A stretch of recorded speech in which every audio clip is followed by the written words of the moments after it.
Assalamualaikum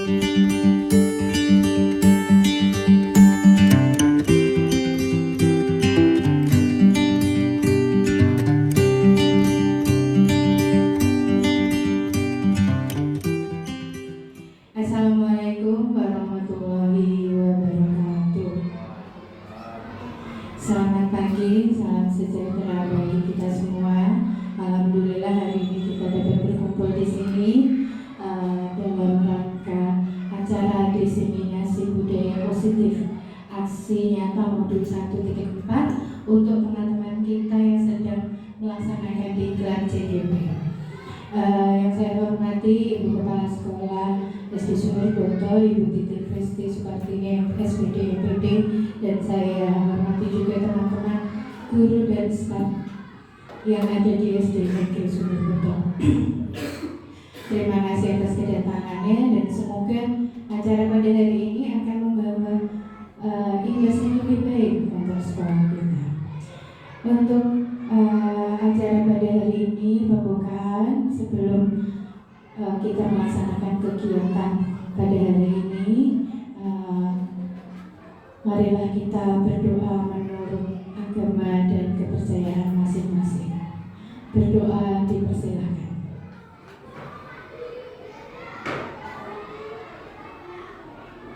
Berdoa selesai.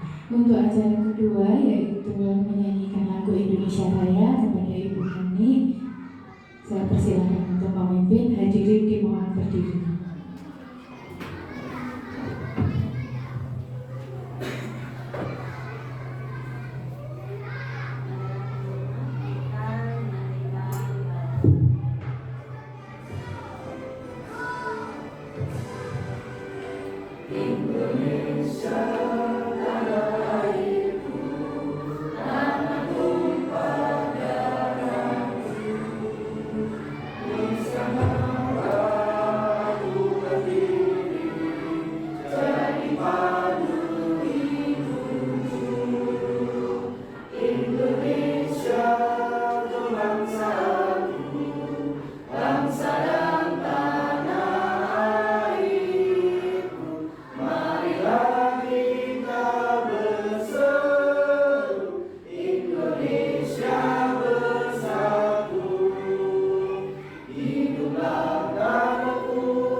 Hadirin dimohon duduk kembali. Untuk acara selanjutnya yaitu sambutan dari Kepala Sekolah SD Negeri Sumur Boto kepada Ibu Titin, kami persilakan.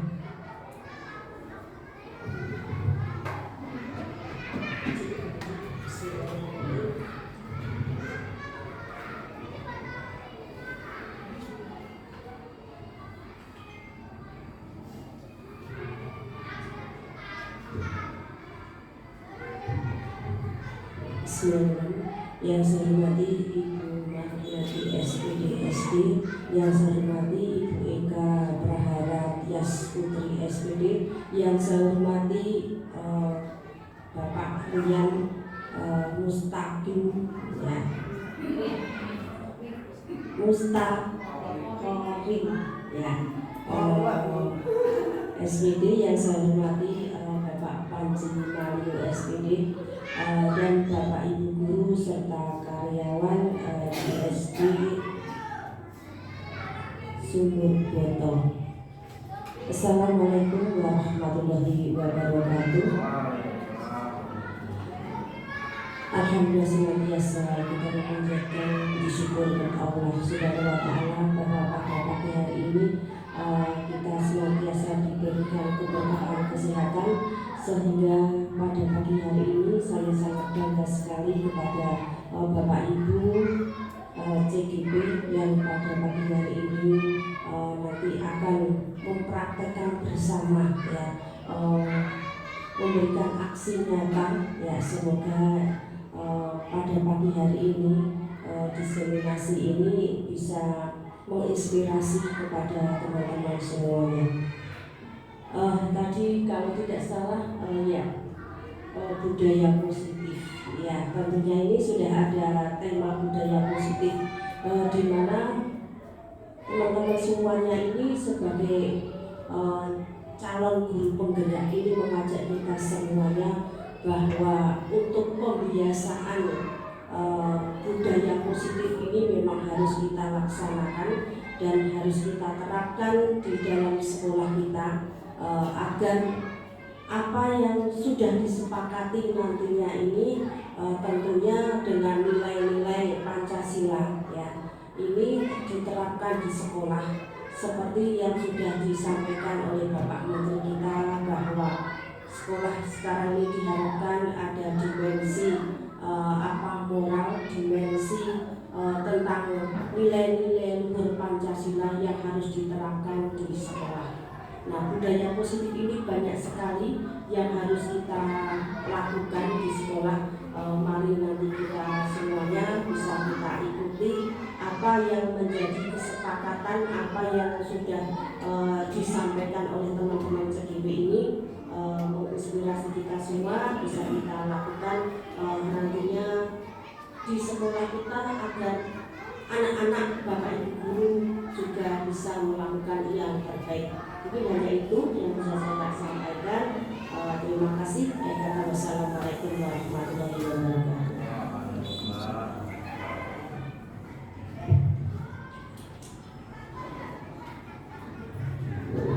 Terima kasih Bu Titi. Untuk acara selanjutnya yaitu pemaparan presentasi. Kali ini presentasi budaya modul 1.4 diseminasi budaya positif untuk disiplin positif dan nilai kebajikan universal itu nanti akan disampaikan oleh Bapak Rian Mustakorim. Kemudian untuk teori motivasi hukum dan penghargaan restitusi akan disampaikan oleh Bapak Panji. Keyakinan kelas kebutuhan dasar manusia akan diberikan oleh Ibu Eka. Dan 5 posisi kontrol segitiga restitusi akan disampaikan oleh Ibu Margianti. Untuk yang pertama, paparan akan disampaikan oleh Bapak Rian. Pada Bapak Rian, waktu saya persilahkan.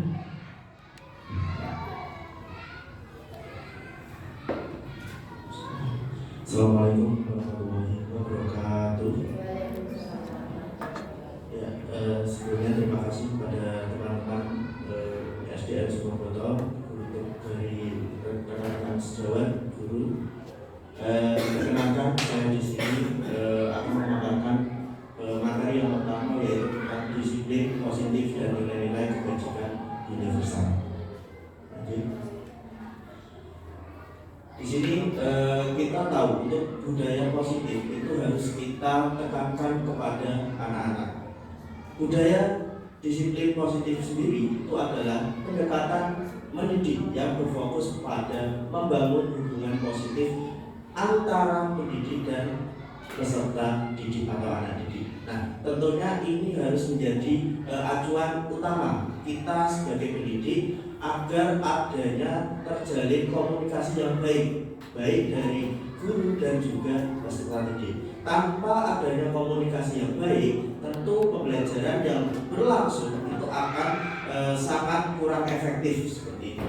Nah, di sini juga kita fokus bukan hanya pada hukuman, melainkan pembinaan karakter dan pengembangan kemampuan dari anak didik kita sendiri. Nah, kita sering dari dulu kita dikenal yang namanya guru itu pasti kalau anak salah memberikan hukuman. Namun di sini saya ingin menyampaikan kepada kita semuanya, kita saling belajar, kita saling memahami bagaimana kita mengatasi anak-anak yang mempunyai kesalahan pada dirinya sendiri. Seperti contohnya, kalau ada anak yang salah, janganlah kita memberikan hukuman yang tidak sesuai dengan apa yang menjadi kesalahan seperti itu. Nah, di sini juga kita fokus pada karakter dan pengembangan kemampuan anak. Nah, karakter yang dimaksud di sini adalah kita bisa membentuk anak-anak kita di sini itu mentalnya sebagai mental anak-anak yang siap akan dirinya sendiri, lebih baik lagi dan tidak ada hal-hal negatif yang ada pada dirinya sendiri, dan mengembangkan kemampuan dari anak prestasi. Nah, tentu bakat minat yang dimiliki oleh anak-anak ini sendiri itu beraneka ragam seperti itu. Nah, tentunya itu menjadi tugas kita sebagai pendidik untuk dapat mengembangkan kemampuan yang dimiliki oleh anak itu sendiri, sehingga kemampuan yang dimiliki itu bisa berkembang lebih baik dan bisa menjadi keahlian khusus yang dimiliki oleh peserta didik itu sendiri. Nah, jika ini semuanya berjalan baik, maka akan memunculkan atau menghasilkan yaitu nilai-nilai kebajikan universal. Artinya apa? Kebajikan ini adalah kebaikan tidak hanya pada dirinya sendiri, namun menyeluruh ke lingkungan yang ada di luar dirinya sendiri, seperti itu. Jadi bersifat universal seperti itu, yang menekankan pentingnya kasih sayang, kejujuran, dan keadilan. Nah, ketiga aspek ini sendiri itu harus bisa dimiliki oleh anak dan didapatkan oleh anak, sehingga anak itu merasa dia diberikan kasih sayang, kejujuran, dan keadilan, tidak hanya pandang bulu antara satu anak dengan anak yang lain. Kita sebagai pendidik harus memiliki rasa kasih sayang, kejujuran, dan keadilan untuk semua anak yang ada di dalam kelas kita, seperti itu. Lanjut. Oke, sekarang kita lanjut, yaitu teori kontrol dari Dr. William Glasser dan program paradigma stimulus respon. Apa sih ini? Nah, teori kontrol dari Dr. William Glasser di sini dia menyatakan bahwa manusia itu memiliki kebutuhan dasar yang mendorong perilakunya. Artinya apa? Setiap kegiatan yang dilakukan oleh manusia pasti ada dorongan, ya, dorongan yang dari eksternal ataupun internal. Kalau internal diri sendiri ataupun eksternal, misal contoh dari dorongan orang tua, teman, dan lain-lainnya seperti itu. Nah, kebutuhan ini sendiri itu meliputi kebutuhan akan kasih sayang, kekuasaan, kebebasan, dan kesenangan. Nah, mengacu pada teori yang sebelumnya saya paparkan, di sini manusia itu membutuhkan aspek-aspek seperti kasih sayang, kekuasaan, kebebasan, kesenangannya ini. Kalau tidak terpenuhi salah satunya ataupun beberapa aspek yang ada, tentunya akan membuat diri seorang anak itu akan kurang dalam menilai dirinya sendiri. Jadi dia tidak pede, misal seperti itu. Terus di sini berdasarkan ini juga perilaku manusia tidak hanya dipicu oleh stimulus eksternal, melainkan juga kebutuhan internal. Nah, itu tadi kita tahu kalau di dunia pendidikan sekarang anak-anak itu juga mempunyai sedikit problem yang dimiliki oleh tiap anak masing-masing. Ya, seperti contohnya keterlambatan belajar, terus anak sulit dalam mengontrol dirinya sendiri. Itu juga menjadi PR kita sendiri sebagai pendidik, supaya kita bisa mengatasi masalah yang dihadapi anak itu supaya menjadi lebih baik lagi. Nah, jadi ada yang namanya dorongan eksternal dan internal ini saling berkesinambungan, saling bekerja sama untuk mencapai tujuan yang baik untuk anak itu sendiri. Dan ini ada dua stimulus respon dan teori kontrol. Nah, di sini sendiri untuk stimulus respon itu lebih ke reaksi terhadap stimulus eksternal. Jadi lebih ke eksternal yang dimiliki oleh anak itu sendiri, dorongan dari luar seperti itu. Dan ada teori kontrol juga yang dimana perilaku manusia didorong oleh kebutuhan internal, lebih ke dirinya sendiri, bagaimana kemauan dia untuk berubah, mau berubah seperti itu. Lanjut. Nah, bagaimana seorang bisa berubah dari paradigma stimulus respon kepada pendekatan teori kontrol? Artinya apa? Respon ini menjadi kontrol yang baik dari diri individu masing-masing. Di sini bisa kita lihat ada pendapat dari Stephen R. Covey ya, atau Principle Center Leadership, mengatakan bahwa bila kita ingin membuat kemajuan perlahan, sedikit-sedikit ubahlah sikap dan atau perilaku Anda. Namun, bila kita ingin memperbaiki cara-cara utama kita, maka kita perlu mengubah kerangka acuan kita. Ubahlah bagaimana Anda melihat dunia, bagaimana Anda berpikir tentang manusia. Ubahlah paradigma Anda, skema pemahaman dan penjelasan aspek-aspek tertentu tentang realitas. Artinya di sini kita juga harus introspeksi pada diri kita masing-masing. Apakah kita bisa berubah menjadi lebih baik lagi lewat stimulus-stimulus yang diberikan dari eksternal maupun internal tadi yang sudah kita bahas.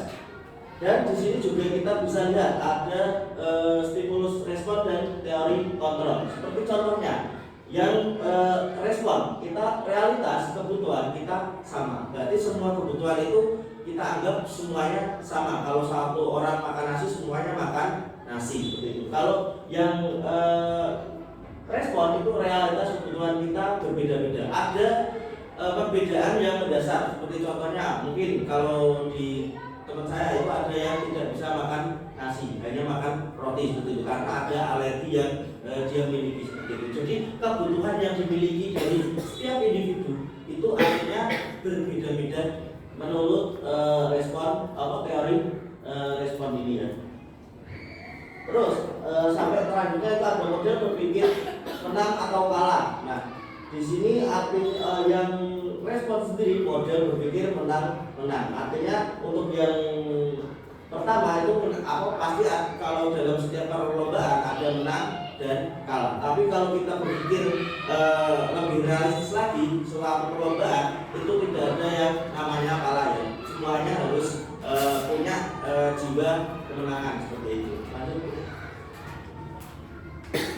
Oke, untuk selanjutnya ada penerapan disiplin positif dan hubungannya dengan motivasi perilaku manusia. Nah, di sini penerapan disiplin positif dalam pendidikan itu dapat membantu kita membangun motivasi intrinsik pada anak didik dengan menciptakan lingkungan yang aman, mendukung dan penuh kasih sayang. Anak didik dapat berkembang secara optimal. Nah, tentunya ini juga kita tidak hanya kita sendiri yang melakukannya, tapi juga harus ada faktor-faktor yang mendukung untuk kita dapat mengoptimalkan tumbuh kembang dari anak itu sendiri. Nah, kita fokus ketiga motivasi. Di sini ada 3 motivasi yang ingin saya sampaikan. Ada motivasi intrinsik, motivasi ekstrinsik, dan motivasi sosial. Untuk motivasi intrinsik sendiri itu terdorong oleh rasa ingin tahu, minat dan rasa puas. Ini lebih pada diri pribadi ya seperti itu. Untuk motivasi ekstrinsik itu terdorong oleh penghargaan, dukungan dan faktor eksternal lainnya. Nah, ini lebih ke orang lain dalam memotivasi kita untuk menjadi lebih baik lagi. Terus untuk yang ketiga ada motivasi sosial, yang dimana terdorong oleh keinginan untuk diterima oleh kelompok ataupun masyarakat. Jadi kita ingin dianggap oleh masyarakat atau sebuah kelompok seperti itu. Oke, mungkin itu dari saya. Ya, di sini saya akan menjelaskan tentang teori motivasi, hukuman, konsekuensi, dan restitusi. Menurut Diane Gosen dalam bukunya Restructuring School Discipline, yang pertama, untuk menghindari ketidaknyamanan atau hukuman. Lalu kedua, untuk mendapatkan imbalan atau penghargaan orang lain. Yang ketiga, untuk menjadi orang yang mereka inginkan dan menghargai diri sendiri dengan nilai-nilai yang mereka percayai. Nah, pertama kita akan bahas tentang hukuman. Definisinya yaitu tindakan yang diberikan sebagai akibat dari pelanggaran aturan atau norma yang berlaku. Tujuannya memberikan efek jerah, menunjukkan ketidaksetujuan terhadap tindakan yang dilakukan dan menjaga ketertiban. Contoh, penjara, denda, teguran, hukuman fisik. Jadi kita sebagai guru itu tidak boleh melakukan hukuman fisik, entah itu apa yang biasanya menyuruh anaknya untuk mengambil sampah ketika dihukum, lalu berdiri di lapangan, hormat. Nah, kalau tentang fisik-fisik itu kita tidak boleh memberikan hukuman kepada anak. Lalu yang kedua, konsekuensi. Definisinya, akibat yang timbul sebagai hasil langsung dari suatu tindakan. Tujuannya mengajarkan tanggung jawab atas tindakan sendiri dan mendorong perilaku yang lebih baik di masa depan. Contoh, jika tidak belajar maka nilai akan buruk. Jika berbohong maka kepercayaan orang lain akan hilang. Lalu jika tidak memakai atribut lengkap pada saat upacara akan mendapatkan hukuman. Selanjutnya, restitusi. Definisinya, tindakan mengembalikan atau mengganti kerugian yang ditimbulkan oleh suatu tindakan. Tujuannya memperbaiki kerusakan yang telah dilakukan dan memulihkan keadilan. Contoh, mengembalikan barang yang dicuri, membayar ganti rugi atas kerusakan yang ditimbulkan. Lalu ada lagi, ketika seandainya anak memecahkan jendela, maka restitusinya apa? Ikut membantu membersihkan serpihan kaca. Lalu ketika anak merusak buku pelajaran milik sekolahan, maka restitusinya apa? Ya, dengan mengganti buku, ya, atau diperbaiki dengan cara disolasi. Lalu ada lagi restitusi dalam pembelajaran. Ketika guru memberikan sebuah materi tapi anak berbicara sendiri, maka apa yang harus kita lakukan? Restitusinya, ya, kita akan membentuk sebuah kelompok, kita menyampaikan materi secara singkat, sedikit, lalu biar anak tersebut itu merepresentasikan ke depan dengan kelompoknya. Itu. Nah, ini yang pertama, kita bahas dulu hukuman. Sumbernya itu pihak berwenang, bertujuan untuk agar memiliki efek jerah. Terus pemeliharaan ketertiban. Lalu sifatnya ini jelas negatif, diberikan tidak selalu terkait. Nah, ketika kita memberikan sebuah hukuman kepada anak di depan anak lain, maka yang terjadi itu anak-anak akan merasa malu. Nah, kalau malu nanti kedepannya mentalnya akan kena. Kalau mentalnya sudah kena, anak itu mungkin tidak ingin berangkat sekolah. Seperti itu contohnya ya. Lalu selanjutnya, konsekuensi. Sumbernya tindakan itu sendiri, tujuannya belajar dari kesalahan, bertanggung jawab, sifatnya positif atau negatif, alami dan logis.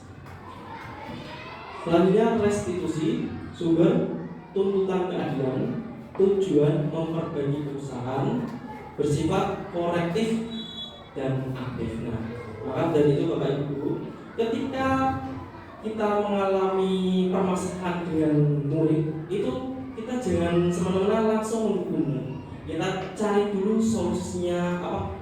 Kita harus mengidentifikasi masalah tersebut.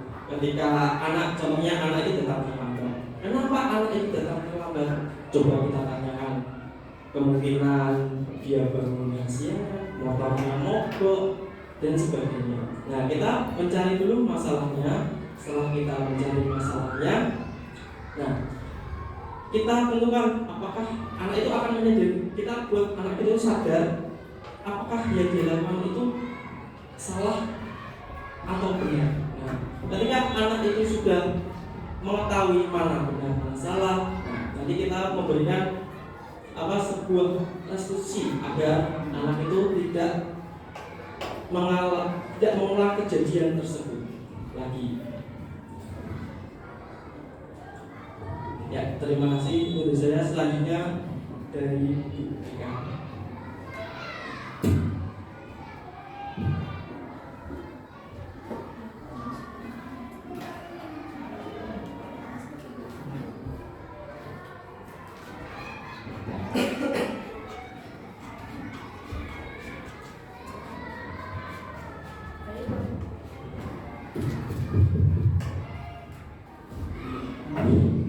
Baik Bapak Ibu, selanjutnya materi yang akan saya sampaikan yaitu tentang keyakinan kelas. Keyakinan kelas itu sendiri adalah kesepakatan berdasarkan nilai-nilai kebajikan universal untuk memandu perilaku dan interaksi dalam kelas. Hal-hal yang bisa kita gunakan untuk menyusun keyakinan kelas itu yang pertama, keyakinan kelas harus bersifat lebih abstrak daripada peraturan yang lebih rinci dan konkret, jadi sesuai dengan keadaan kelas Bapak Ibu masing-masing. Yang kedua, keyakinan kelas berupa pernyataan-pernyataan universal. Yang ketiga, pernyataan keyakinan kelas senantiasa dibuat dalam bentuk positif. Yang keempat, keyakinan kelas hendaknya tidak terlalu banyak sehingga mudah diingat dan dipahami oleh semua warga kelas. Yang kelima, keyakinan kelas sebaiknya sesuatu yang dapat diterapkan di lingkungan tersebut. Yang keenam, semua warga kelas hendaknya ikut berkontribusi dalam pembuatan keyakinan kelas lewat kegiatan curah pendapat. Jadi pendapat itu berasal dari siswa, tidak hanya dari guru saja. Yang terakhir, bersedia meninjau kembali keyakinan kelas dari waktu ke waktu. Nah, untuk proses ataupun prosedur pembentukan keyakinan kelas itu yang pertama dimulai dari curah pendapat di kelas. Kemudian guru mencatat masukan dari murid-muridnya. Selanjutnya merumuskan keyakinan kelas dari mengganti kalimat yang negatif menjadi kalimat positif. Kemudian menyeleksi dan mengelompokkan peraturan kelas ke dalam nilai-nilai kebajikan. Setelah itu kemudian menyusun keyakinan kelas supaya tidak terlalu banyak. Jadi misalkan ada yang sama dieliminasi jadikan satu. Kemudian keyakinan kelas disepakati bisa ditempel di kelas ataupun dipasang di sosmed. Baik Bapak Ibu, karena ini menyangkut keyakinan kelas dan Bapak Ibu juga sudah pernah melaksanakannya di dalam kelas masing-masing. Jadi saat ini saya akan membagikan dulu kertas. Nanti silakan Bapak Ibu menuliskan salah satu keyakinan kelas yang telah dibuat di kelas masing-masing.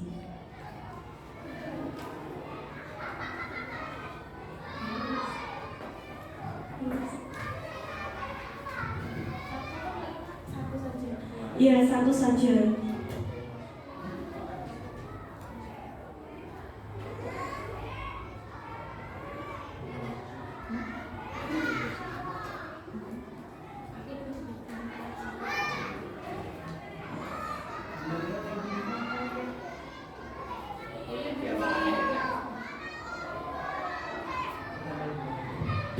Jika sudah, silakan bisa satu persatu menempel di sebelah sini saja yang sudah menuliskan satu keyakinan kelasnya.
Untuk keyakinan kelasnya saya bacakan satu-satu ya.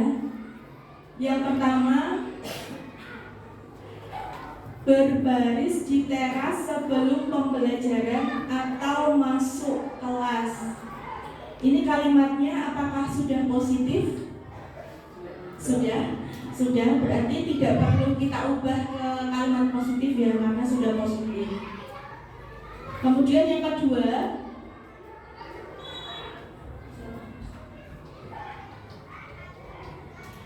datang tepat waktu.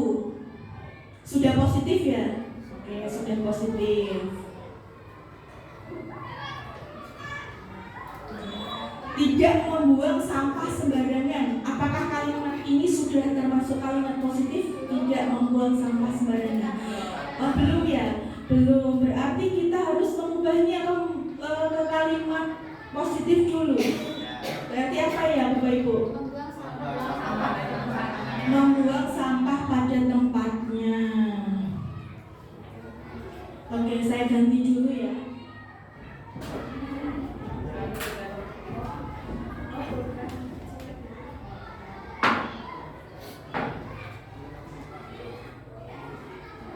Jadi harus menggunakan kalimat positif, tidak boleh menggunakan kata tidak di depan. Membuang sampah pada tempatnya.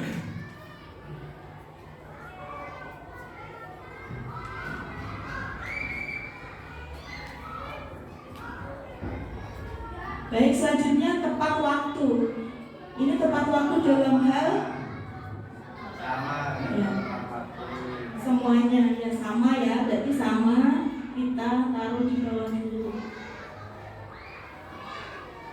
Tidak datang terlambat, berarti harusnya datang tepat waktu. Nah, nanti kita jadikan satu. Terus tidak berbicara kotor. Ya, jadi kalimat positifnya berbicara yang sopan.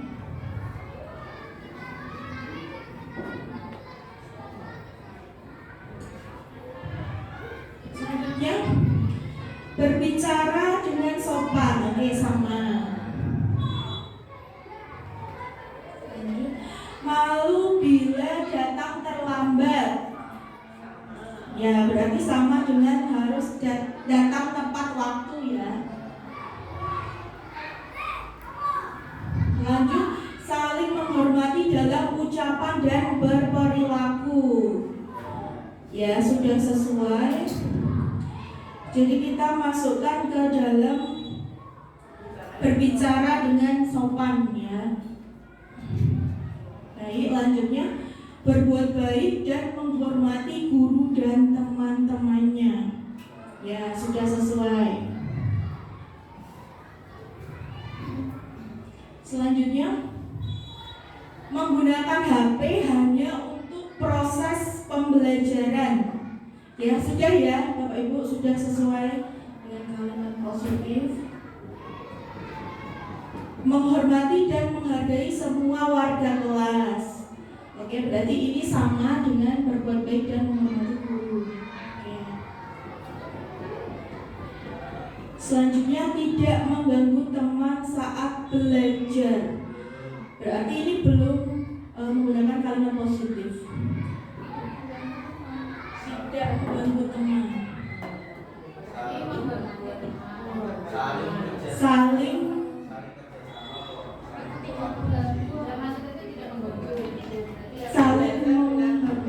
Belajar dengan tertib juga bisa dibayar. Ya, belajar dengan tertib. Walaupun maksudnya positif, mungkin Kata-katanya harus diubah menjadi kalimat positif. Belajar dengan tertib.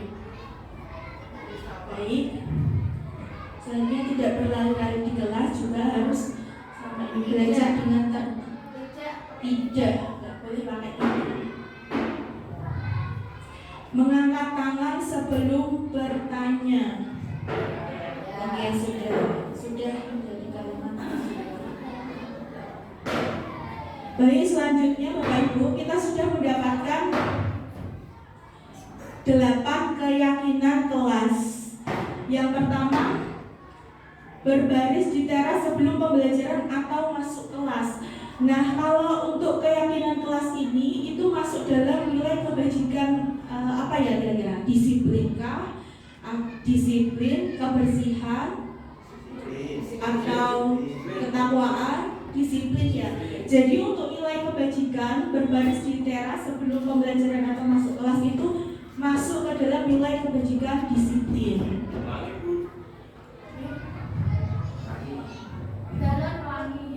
Untuk yang kedua, datang tepat waktu.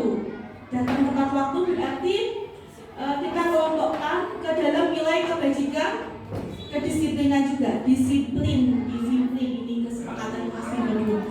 Terus yang ketiga, membuang sampah pada tempatnya. Berarti nilai kebajikan kebersihan. Ya, kebersihan. Selanjutnya, tidak berbicara kotor ini berbicara yang sopan. Berbicara yang sopan berarti tentang kedisiplinan kah? Bukan ya. Kebersihan? Bukan. Tentang karakter, ya. Karakter berarti berbicara yang sopan itu masuk dalam nilai kebajikan karakter. Selanjutnya, menghormati dan menghargai semua warga kelas berarti juga masuk dalam karakter. Menggunakan HP hanya untuk proses pembelajaran, kedisiplinan ya, kedisiplinan. Selanjutnya, belajar dengan tertib sama juga ya, masuk ke dalam kedisiplinan. Dan mengangkat tangan sebelum bertanya, karakter. Oke, berarti setelah Bapak Ibu memperoleh kesepakatan kelas ini, bisa kesepakatan kelas tersebut ditempel di kelas ataupun juga bisa dipasang di sosmed. Karena ini sudah melalui prosedur pembentukan keyakinan kelas, dari mencatat masukan murid, merumuskan keyakinan, menyeleksi dan mengelompokkan peraturan, kemudian menyusun keyakinan kelas agar tidak terlalu banyak. Jadi di sini hanya 8 saja, kemudian sudah disepakati. Bagaimana Bapak Ibu, sudah sepakat? Nah, bisa ditempel di kelas ataupun dipasang di sosmed. Nah, kalau untuk contoh keyakinan kelas sendiri, ini bisa menggunakan bahasa kami selalu berusaha untuk bersikap baik dan sopan kepada semua orang. Yang kedua, kami mendengarkan dengan penuh perhatian ketika teman berbicara. Yang ketiga, kami menghargai perbedaan pendapat dan latar belakang masing-masing. Jadi sama tadi menghargai, saling menghargai, tapi bisa untuk kalimatnya lebih positif lagi, bisa menggunakan kami menghargai perbedaan pendapat dan latar belakang masing-masing. Kami menjaga kebersihan dan kerapian lingkungan kelas. Selanjutnya, kami selalu berusaha untuk belajar dengan sungguh-sungguh. Kami bertanya jika ada yang tidak dipahami. Selanjutnya, kami selalu berusaha untuk menjadi pribadi yang lebih baik. Kami percaya pada diri sendiri dan kemampuan yang kami miliki. Ini sepertinya untuk kelas tinggi Bapak Ibu. Jadi kalau untuk seperti ini bisa dipraktekkan atau dilaksanakan untuk kelas tinggi, kelas 5 ataupun kelas 6. Kami menghargai waktu dan menggunakannya dengan sebaik-baiknya. Kami percaya bahwa kedisiplinan adalah kunci untuk mencapai tujuan dan sukses dalam kehidupan profesional. Baik, untuk selanjutnya,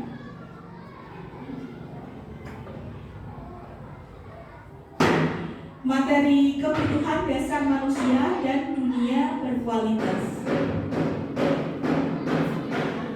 Jadi manusia itu memiliki 5 kebutuhan dasar, di mana seluruh tindakan manusia itu memiliki tujuan tertentu. itu. Semua yang kita lakukan adalah usaha yang terbaik untuk mendapatkan apa yang kita inginkan. Ketika kita mendapatkan apa yang kita inginkan, sebetulnya saat itu kita sedang memenuhi satu atau lebih dari satu kebutuhan dasar kita. Jadi kebutuhan dasar manusia itu ada kebutuhan untuk bertahan hidup, kebutuhan sayang dan rasa diterima, penguasaan, kebebasan, dan juga kesenangan. Untuk materi selanjutnya, saya persilahkan kepada Bu Margi, posisi kontrol. Terima kasih Bu Eka dan teman-teman CGP lainnya. Giliran saya untuk mempresentasikan posisi kontrol bagi guru. Kita sebagai guru memiliki posisi kontrol yang tadi teori kontrol sudah dipaparkan oleh Pak Rian. 5 posisi kontrol guru, yaitu menurut Diane Gosen dalam bukunya Restructuring School Discipline tahun 1998 mengumumkan bahwa guru perlu meninjau kembali penerapan disiplin di dalam ruang-ruang kelas mereka selama ini. Apakah telah efektif? Apakah berpusat, memerdekakan, dan memandirikan murid? Bagaimana dan mengapa? Melalui serangkaian riset, pada teori kontrol disimpulkan ada 5 posisi kontrol yang diterapkan oleh seorang guru, yaitu ada penghukum, pembuat rasa bersalah, teman, pemantau, dan manajer. Mari kita kita pelajari satu persatu. Yang pertama adalah posisi kontrol penghukum. Posisi kontrol penghukum ini biasanya kita menggunakan hukuman berupa fisik maupun verbal. Adapun yang biasa dilakukan penghukum ketika kita berada posisi penghukum itu biasanya secara tidak sengaja itu kita menghardik siswa, menunjuk ataupun menyakiti, menyindir siswa secara tidak langsung. Jadi dalam posisi seperti ini, jadi kita sebagai guru posisi kontrolnya adalah sebagai penghukum. Kemudian dampak pada siswa kalau kita melakukan hal seperti itu adalah siswa akan mengulangi berulang kali perilaku yang telah dilakukan tersebut, dan ini akan menimbulkan perilaku siswa menjadi lebih agresif. Kemudian penghukum seringkali menggunakan ucapan seperti patuhi aturan saya atau awas kalau kalian tidak mematuhi aturan saya. Jika Bapak Ibu guru sering seperti itu, berarti kita berada di posisi kontrol, posisi penghukum. Ya, teori kontrolnya posisi penghukum. Next, untuk posisi yang kedua yaitu posisi pembuat rasa bersalah. Pada pembuat rasa bersalah ini biasanya guru cenderung bersuara lebih lembut. Yang biasa dilakukan pembuat merasa bersalah biasanya berceramah di depan anak-anak, di depan peserta didik, kemudian menunjukkan kekecewaannya. Jadi sebagai guru biasanya kita lebih lembut ke anak, tetapi mengutarakan penekanannya itu membuat anak merasa bersalah. Seperti itu. Dampak pada siswa membuat rasa bersalah adalah siswa akan merasa rendah diri dan siswa akan merasa gagal, juga tidak berharga. Contoh pembuat rasa bersalah biasanya yang kita lakukan biasanya seperti ini. Ibu kecewa pada kamu hari ini. Misalnya anak-anak sedang ramai atau apa, kita mengutarakan kalimat seperti itu, ibu merasa kecewa. Kemudian berapa kali saya harus ingatkan kamu, berulang kali kamu tetap ramai aja. Nah, seperti itu, dalam posisi seperti itu kita berada di posisi kontrol pembuat rasa bersalah. Jadi anak-anak akan merasa bersalah pada dirinya sendiri. Kemudian posisi kontrol yang ketiga adalah teman. Posisi kontrol sebagai teman, kalau kita berteman nih, bestie ya, bestie halo, biasanya kita tidak akan menyakiti siswa, entah itu melalui hukuman tadi atau melalui kata-kata. Nah, itu posisi kita sebagai teman, selalu berupaya mengontrol siswa melalui pendekatan persuasi. Yang biasa dilakukan posisi sebagai teman adalah membuatkan alasan-alasan untuk siswa-siswanya. Dampak pada siswa adalah siswa akan tergantung, tidak mandiri, dan tidak bisa memutuskan keputusan sendiri. Guru sebagai teman seringkali menggunakan ucapan seperti "Ayo bantu saya, nanti saya yang kena marah", misalnya seperti itu. "Ya sudah, kali ini tidak apa-apa, nanti ibu bantu bereskan." Jadi sebagai teman kita merasa melindungi anak, seperti itu, tidak menyakiti, tidak ingin menyakiti. Nah, ini sebenarnya bagus, tapi dampaknya tadi yang tidak bagus. Kemudian yang keempat itu adalah posisi kontrol sebagai pemantau.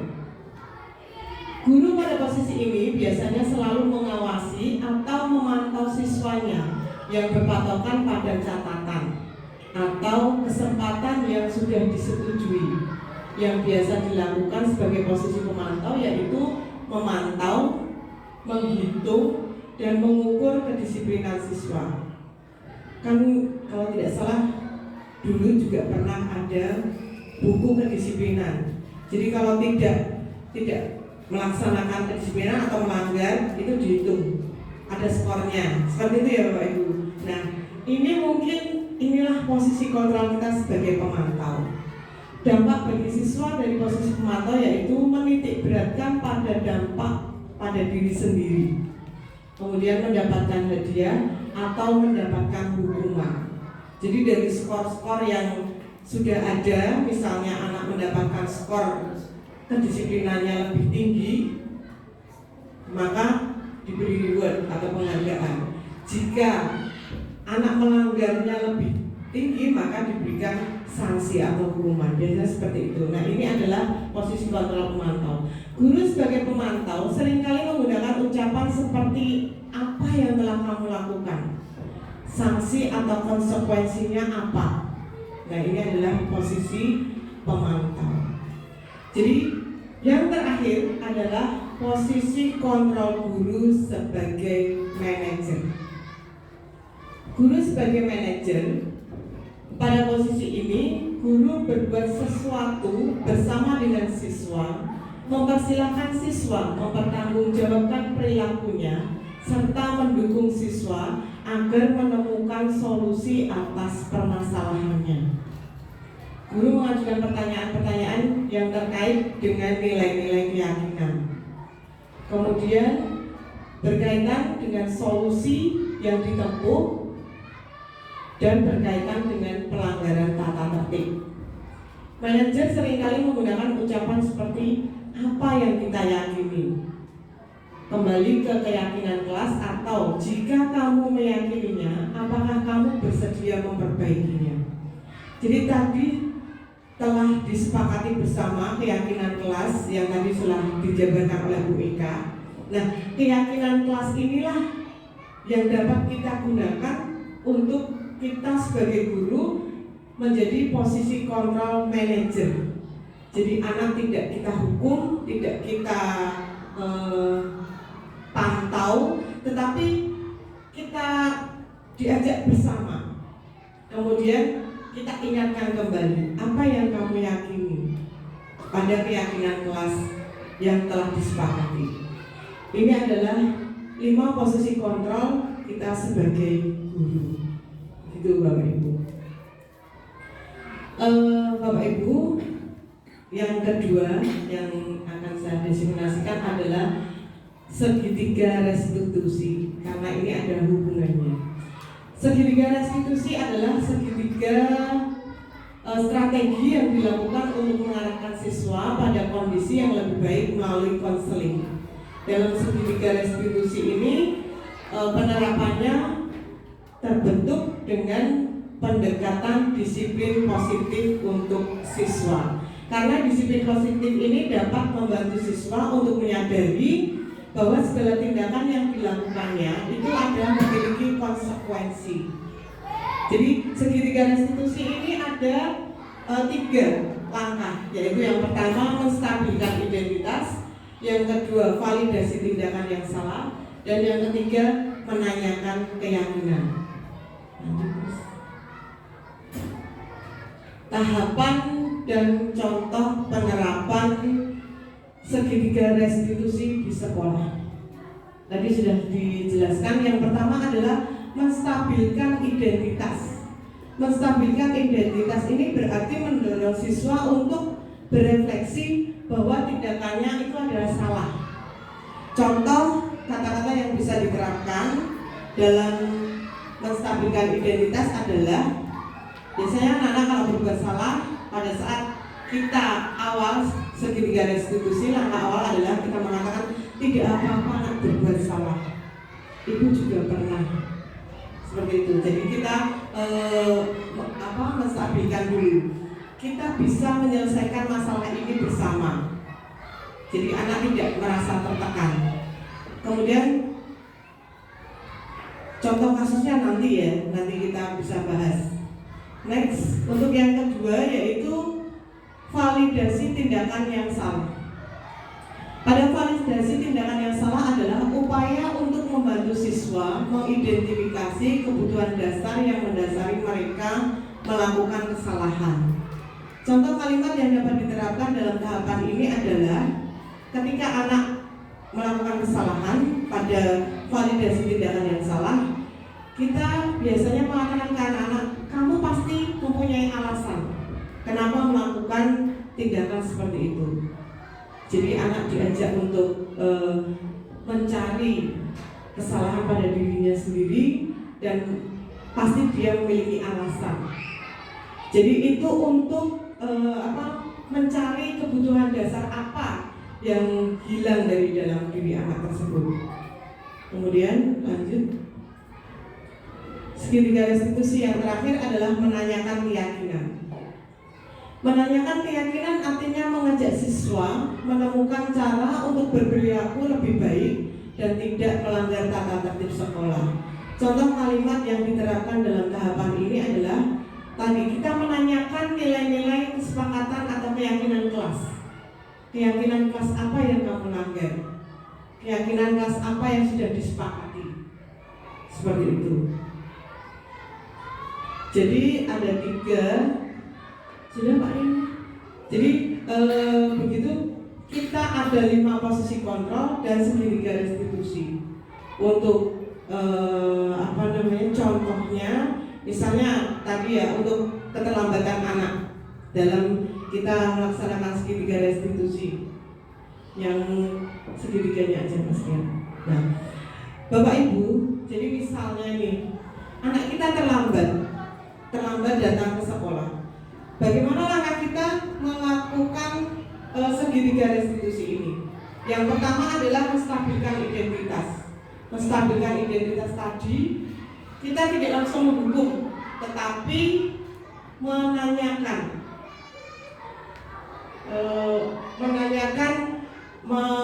menguatkan anak bahwa tindakan salah itu tidak masalah gitu ya. Maksudnya anak bisa berbuat salah, kita pun juga berbuat salah. Itu menstabilkan identitas biar anak tidak merasa langsung kena hukuman. Kemudian yang kedua, validasi tindakan itu kita tanyakan alasan anak tersebut terlambat itu apa. Mungkin macet, mungkin ada kendala ban sepeda motornya bocor dan sebagainya. Nah, kita validasi terlebih dahulu. Dan yang terakhir menanyakan keyakinan. Keyakinan kelasnya tadi apa? Salah satunya adalah datang tepat waktu. Mereka pasti dengan sendirinya akan mengutarakan. Nah, dengan seperti itu kita kembalikan. Kalau kamu sudah tahu keyakinan kelasnya, datang tepat waktu, berarti kita tanyakan lagi, maukah kamu memperbaiki kesalahan itu? Solusinya seperti apa? Itu kita tanyakan kepada anak-anak. Jadi seperti itu. Cukup saya designasikan untuk posisi kontrol dari segitiga restitusi. Bapak Ibu semuanya, terima kasih atas waktunya dan perhatiannya. Saya mohon maaf bila ada kesalahan. Waktu saya kembalikan kepada pembawa acara atau moderator.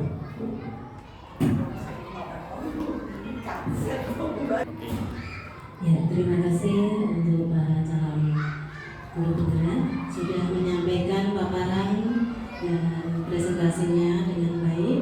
Acara selanjutnya adalah forum diskusi. Silakan para peserta diskusi ini bisa menyampaikan pertanyaan atau tanggapan ataupun saran. Kami persilahkan kepada teman-teman, ada yang ingin memberi tanggapan atau bertanya, kan beberapa tanggapan atau saran kami persilahkan.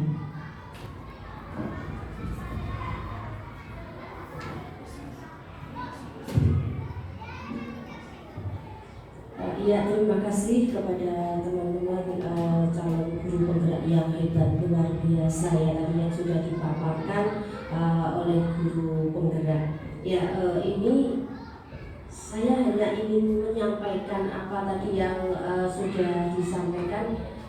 Ini tadi untuk posisi kontrol ya. Ini tadi dari 4 yang disampaikan adalah tadi menurut saya ini adalah yang terakhir sebagai manajer seperti itu. Tapi memang apa ya, sulit ya, saya sendiri mungkin juga belum bisa. Kadang-kadang apa ya, menutin seseorang yang tanpa sengaja ini menyakiti. Tapi ini juga keinginan kita ini adalah kita sebagai manajer. Tetapi bagaimana, mari kita diskusikan bersama-sama bagaimana masing-masing anak ini punya karakter yang berbeda-beda. Kita sebetulnya sudah memposisikan kita guru sebagai manajer, tetapi kadang-kadang karakter anak yang dibawa dari rumah ini adalah tidak bisa kita menggunakan manajer. Kalau misalnya tadi manajer ini adalah kita kembalikan pertanggungjawaban dengan apa yang sudah menjadi kesepakatan kelas. Nah, kan kayak gitu harapannya kita seperti itu. Tapi ada anak yang memang dia ini karakternya belum bisa mempertanggungjawabkan dan dia sering menyakiti temannya. Ini tadi berulang-ulang sehingga tanpa sadar guru, kamu itu sudah sudah dinasihati berkali-kali, tapi masih tetap saja kamu seperti itu. Nah, ini yang kadang-kadang belum bisa dilakukan oleh terutama saya sendiri juga. Mungkin teman-teman juga mengalami seperti itu. Nah, bagaimana kita bisa agar kita menjadi guru dan kepala sekolah seperti saya ini juga menjadi posisi manajer. Nah, ini juga tadi dengan bahasa yang halus, tapi sebetulnya ini sungguh menyakitkan. Nah, ini ya, menunjukkan sebenarnya kita itu dengan bahasa tidak menunjuk, tapi justru ada anak yang mungkin memang karakternya ini anak sangat perasa banget dengan didekati. Nah, seperti anak mungkin malah nangis menggebu-gebu karena dia sangat merasa bersalah. Ini juga bisa. Nah, bagaimana agar kita ini posisi kita ini menjadi seorang manajer? Ayo kita diskusikan bersama. Terima kasih. Mungkin ini menjadi bahan kita gitu ya. Jadi memang kita guru ini adalah menjadi agen perubahan ya. Harapannya seperti itu. Benar-benar ini teman-teman, saya Bapak Ibu, saya minta tolong banget ya. Ini tidak hanya sekedar capaian tujuan CGP, tapi harapan saya sebagai kepala sekolah ini benar-benar terwujud. Harapan saya benar ini tidak hanya sekedar seremonial saja. Harapan saya ini posisi kontrol yang terakhir ini adalah bisa terwujud sehingga sekolah kita ini menjadi Bapak Ibu CGW ini adalah menjadi agen perubahan di sekolah kita, yaitu dengan beberapa tadi dengan sesuai dengan temanya, yaitu tentang apa tadi, budaya positif. Nah, harapan saya seperti ini yang selama ini saya rasakan kita masih menuju ke sana. Ayo bersama-sama menuju ke sana, prosentasenya lebih ditingkatkan. Itu, ayo kita diskusi bersama. Terima kasih dari saya. Monggo mari kita diskusikan.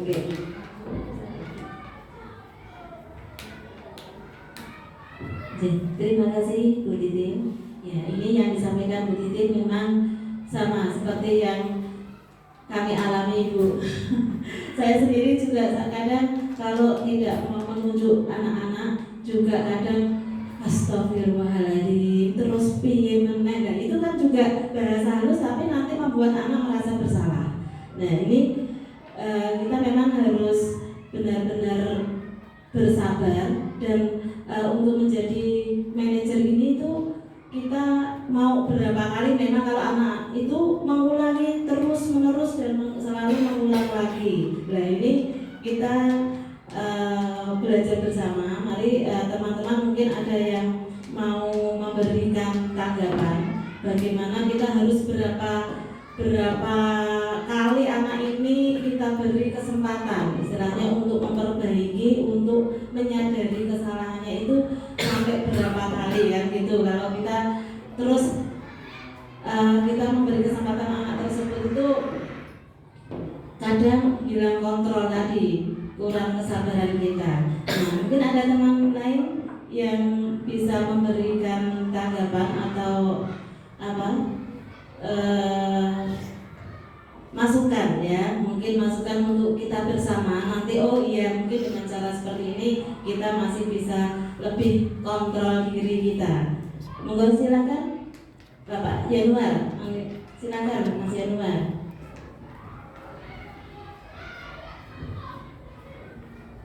Terima kasih Bu. Yang saya hormati para CGP, saya izin bertanya. Sebelumnya perkenalkan saya Yanuar. Ada sedikit cerita ini Kak Bu, dan saya ingin menanyakan di dalam kondisi siswa itu kadang anak saya pernah mengalami kejadian atau melihat itu Bu, di mana Andi, misalkan Andi itu dia sepulang sekolah dia secara tidak sengaja itu menabrak sepeda motor milik orang atau yang tidak dikenal atau istilahnya namanya Pak Hadi atau siapa seperti itu. Sedangkan kejadian itu pada saat pulang sekolah. Yang ingin saya tanyakan di dalam segitiga restribusi tadi itu apakah hukuman dalam segitiga restitusi itu tadi merupakan hukuman yang adil dalam kasus ini? Apa atau berikan argumennya dengan mempertimbangkan kondisi ekonomi, karena di sana Andi itu memang dari keluarga tidak mampu. Itu. Terima kasih atas waktunya.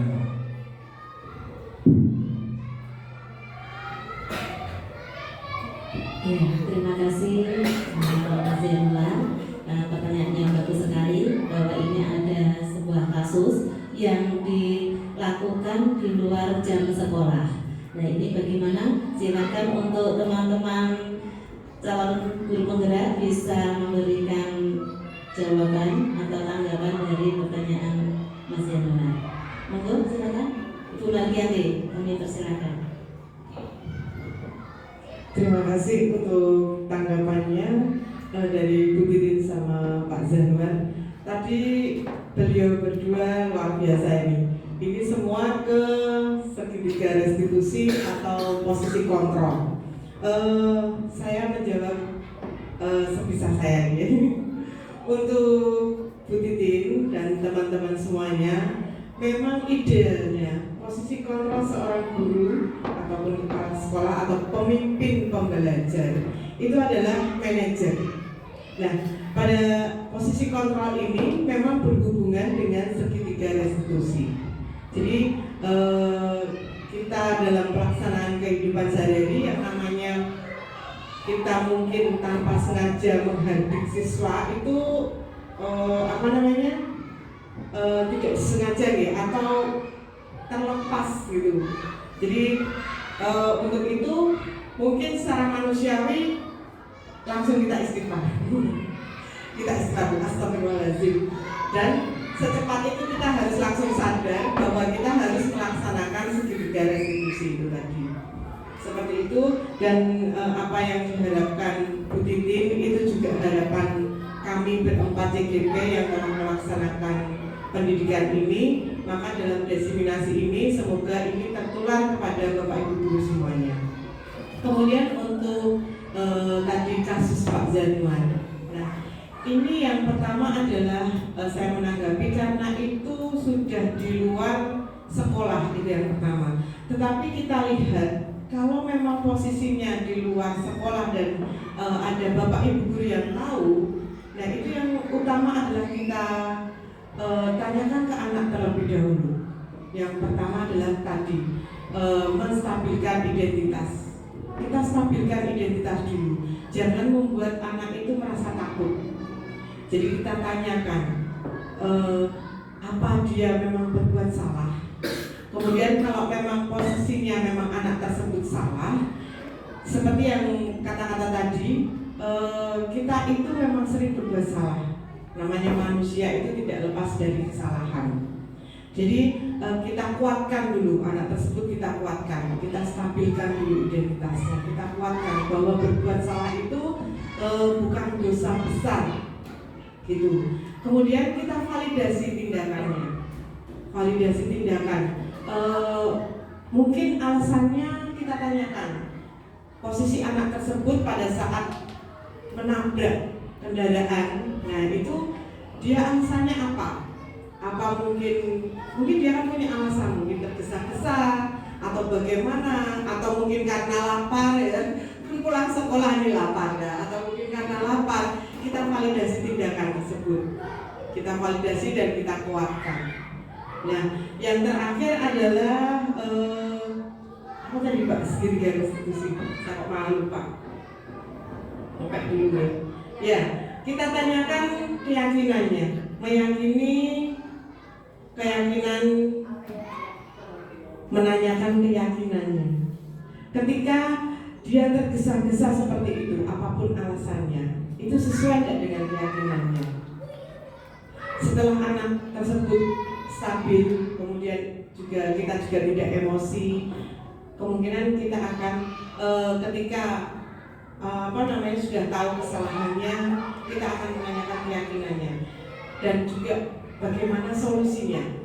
Kita mencoba mengulik anak tersebut dulu, jangan langsung kita minta maaf, kita kesana, itu tidak. Tapi kita mengulik dengan keyakinan kelas tadi karena tergesa-gesa karena kesalahan dia, bagaimana solusinya, upaya dia untuk memperbaiki kesalahan itu seperti apa. Nanti akan timbul dari anak tersebut, oh saya nanti mau minta maaf Bu, atau bagaimana, nah itu akan timbul. Jadi kita arahkan ke sana. Jadi jawaban saya mungkin seperti itu, Bu Titin dengan Pak Zanuar. Terima kasih sekali atas perhatiannya. Mungkin kalau ada salah ucap saya mohon maaf.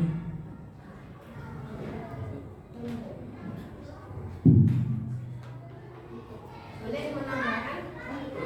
Ya, menanggapi dari Pak Zanuar ya. Nah, ini memang kasus yang unik yang tadi saya juga merasa tergelitik apa tadi yang disampaikan Pak Zanuar. Ini memang betul tadi yang disampaikan di luar di luar sekolah, tapi sangat masuk banget di 3 langkah restitusi ya, yaitu yang disampaikan Bu Maki juga saya setuju banget dari langkah pertama yaitu mengubah identitas. Jadi kalau menurut saya mengubah itu sudah betul, cuma bahasa saya mungkin berbeda. Merubah identitas ini jadi ini Pak Januar, dari mereka ini kan menabrak ya. Jadi dari identitas dia ini merasa bersalah, diubah bagaimana dia agar tadi ditanya apa alasannya, diyakinkan, tadi resolusi yang ketiga ya, menjadi dia tidak merasa bersalah. Nah, dengan alasan-alasan tertentu mestinya seperti itu. Jadi kita tidak boleh mengganti dia naga itu pasti salah. Nah, ini saya juga setuju yang disampaikan Bu Madi. Kemudian divalidasi tadi ya, tindakannya yang salah menjadi tidak salah dengan alasan-alasan tertentu, dan kita bisa menerima, apalagi setelah Pak Januar ini datang ke rumahnya, kondisinya memang yang istilahnya kalau bersalah ini bertanggung jawab, dan kondisi keluarganya yang sangat memprihatinkan, yang harusnya memang perlu kita bantu ya, istilahnya kemudian kita memaafkan karena sudah melalui langkah-langkah restitusi ya. Nah, seperti ini sangat menarik. Ini sebetulnya apa yang sudah dilakukan Pak Januar ini sebetulnya secara tidak langsung sudah melakukan segitiga restitusi ini, kayak gitu sih, gitu. Terima kasih ini untuk meyakinkan Bu Bagi tadi, gitu ya. Kemudian dari saya ini memang kalau tadi disampaikan Bu Nani sudah berkali-kali, tapi anak ini masih seperti ini. Nah, berarti guru harus membuat keyakinan lagi, meyakinkan, mengulang lagi agar si anak ini tidak mengulang lagi. Jadi diingatkan, diadakan pendekatan agar si anak ini karakternya menjadi berubah. Kemudian anak ini mengikuti kesepakatan kelas yang sudah kita buat, kan sering melanggar. Nah, bagaimana dia ini nanti akan menjadi meyakini mengikuti apa yang sudah menjadi kesepakatan kelas, sehingga kita nanti bisa enjoy, kita bisa menjadi guru yang menjadi guru yang diharapkan seperti tadi budaya positif seperti itu. Itu aja, terima kasih.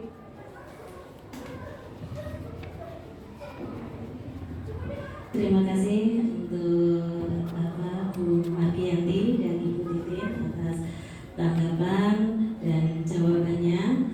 Semoga teman-teman semua dengan tanggapan dan jawaban dari beliau sudah mendapatkan solusi, sudah mendapatkan jawaban yang puas, ya. Gitu. Baik teman-teman, karena ini waktu sudah siang dan sudah selesai. Terima kasih sekali lagi untuk para teman-teman guru penggerak ini. Semoga apa yang disampaikan dalam presentasi ini bisa bermanfaat untuk kita semua. Acara kita tutup, dan sebelum saya tutup, saya akan membacakan pantun. Siang-siang pergi ke kota, jangan lupa beli alpukat. Demikian tadi presentasi dari teman-teman guru penggerak. Semoga bermanfaat. Terima kasih. Baik, terima kasih. Acara kita tutup dengan bacaan hamdalah bersama. Alhamdulillahirrahmanirrahim. Kurang dan lebihnya saya selaku pembawa acara mohon maaf. Wabillahi taufiq wal hidayah. Wassalamualaikum warahmatullahi wabarakatuh. Waalaikumsalam warahmatullahi wabarakatuh.